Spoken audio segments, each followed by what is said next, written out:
میرے اور آپ کے آقا صلی اللہ علیہ وآلہ وسلم آنے والے مہینے کا تعارف کروا رہے ہیں۔ سب سے پہلا تعارف آمینہ کے لال فرماتے ہیں عظمت والا مہینہ آ رہا ہے۔ پھر سرکار نے فرمایا برکت والا مہینہ آ رہا ہے۔ آمینہ کے لال ارشاد فرماتے ہیں اتنا با کمال مہینہ ہے، ایک رات ہے جو اللہ نے 1000 مہینوں سے بہتر فرما دی ہے۔ اگلے جملے سنیے گا، میرے کریم آقا صلی اللہ علیہ وآلہ وسلم فرماتے ہیں جعل اللہ صیامہ فریدۃ، اللہ تعالیٰ نے اس رمضان کے روزوں کو فرض فرما دیا ہے، اس کی راتوں میں اٹھ اٹھ کر قیام کرنے کو نفل فرما دیا ہے۔ اور میرے آقا صلی اللہ علیہ وآلہ وسلم نے اگلا تعارف کروایا ہے، سنو گے ایمان تازہ ہو جائے گا۔ آمینہ کے لال صلی اللہ علیہ وآلہ وسلم ارشاد فرماتے ہیں من تقرب فیہ بخصلۃ من الخیر کان کمن ادی فریدۃ فیما سوا۔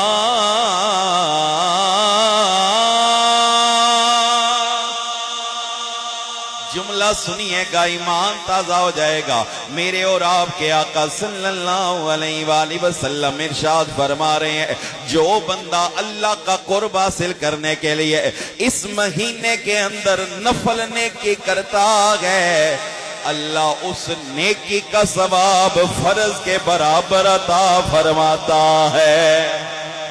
نفل کا ثواب اللہ فرض کے ثواب جتنا عطا فرماتا ہے۔ آمینہ کے لال صلی اللہ علیہ وآلہ وسلم نے اگلا جملہ بولا، حضور فرماتے ہیں من ادی فیہ فریدۃ کان کمن ادی 70 فریدہ، اور جو ایک فرض ادا کرتا ہے اللہ اس کو 70 فرضوں جیسا ثواب عطا فرماتا ہے۔ تو کتنی عظمت والا مہینہ ہے، کتنی برکت والا مہینہ ہے، اسی لیے تو ہم کہتے ہیں رحمتیں لے کے آ یا یہ رمضان ہے، رحمتیں لے کے آ یا یہ رمضان ہے، خوب کر لو عبادت کے مہمان ہے، رحمتیں لے کے آ یا یہ رمضان ہے۔ ایک نیکی پہ ملتا ہے 70 گناہ، ایک نیکی پہ ملتا ہے 70 گناہ، خوب رب نے دیا اس کو فیضان ہے، خوب رب نے دیا اس کو فیضان ہے، رحمتیں لے کے آ یا یہ رمضان ہے۔ کیا فرمایا؟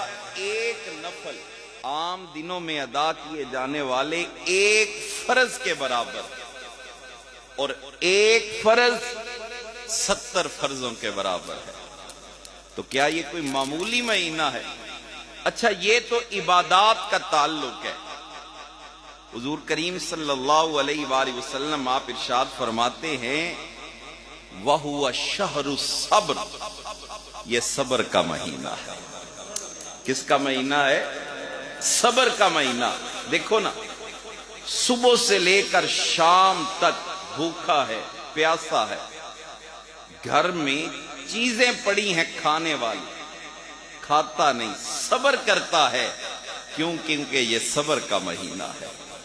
حضور نے ارشاد فرمایا وَالصَّبْرُ ثَوَابُهُ الْجَنَّةُ، اور جہاں تک صبر کا تعلق ہے اللہ اس کا جنت ثواب عطا فرمائے گا۔ اور پھر حضور نے ارشاد فرمایا یہ غمخواری کا مہینہ ہے، شہر یزداد فیہ رزق المؤمن، ایسا مہینہ ہے اللہ بندہ مومن کے رزق کو بڑھا دیتا ہے. بندہ مومن کے رزق کو اللہ کیا کر دیتا ہے؟ بڑا. اب خود سوچیں، رمضان کے 30 دنوں میں ہمارے دسترخوان پہ وہ نعمتیں بھی میسر آتی ہیں جو عام دنوں میں میسر نہیں آتی. وجہ کیا ہے؟ کہ اللہ رزق کے اندر برکت عطا فرما دیتا ہے، اور یہی اس مہینے کا فیضان ہے جو اللہ اپنے بندوں کو عطا فرما رہا ہے.